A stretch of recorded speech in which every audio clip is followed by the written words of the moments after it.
I came back from my business trip earlier than expected. I didn't tell anyone I was returning. I wanted to surprise Miguel. When I arrived on our street, I saw several cars parked in front of our house. The garden was decorated with blue and pink balloons. A banner read, "Welcome, our little miracle." I parked my car a street away and walked over. The door was slightly open. Music and laughter spilled from inside. When I stepped in, I froze. In the middle of the living room, Carmen, my best friend, was visibly 6 months pregnant. My mother-in-law, Rosa, was gently stroking her belly while my mother served drinks. Gifts were stacked on a decorated table. "So, is the nursery ready?" my Aunt Elena asked. "Almost," Carmen replied. Miguel insisted on painting it himself. He's been working on it every weekend. At that moment, my husband walked in, carrying more drinks. He approached Carmen and hugged her from behind, placing his hands on her belly. "We just need to set up the crib. We picked it out together last week." I watched as my mother stiffened upon seeing me. She quickly walked over. "Anna, we weren't expecting you today," she whispered, grabbing my arm. "Let's go outside. We need to talk." I pulled away from her grasp. Talk about what? About how my husband got my best friend pregnant while I was working in another country?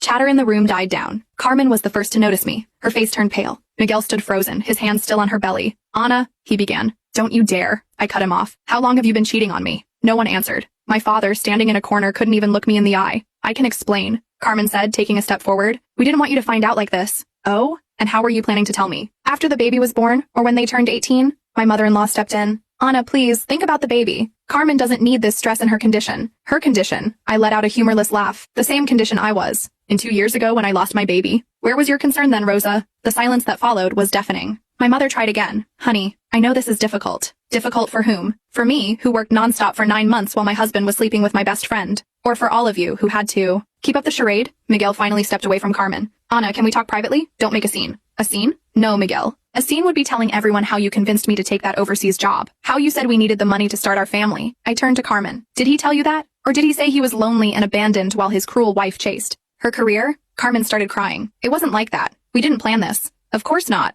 I suppose you just tripped and fell pregnant by my husband. These things happen, right?" The guests began shifting uncomfortably. Some grabbed their bags ready to leave. My father finally spoke up. "Anna, calm down. You're upset." "Upset? No, Dad. I'm perfectly calm. In fact, I'm grateful."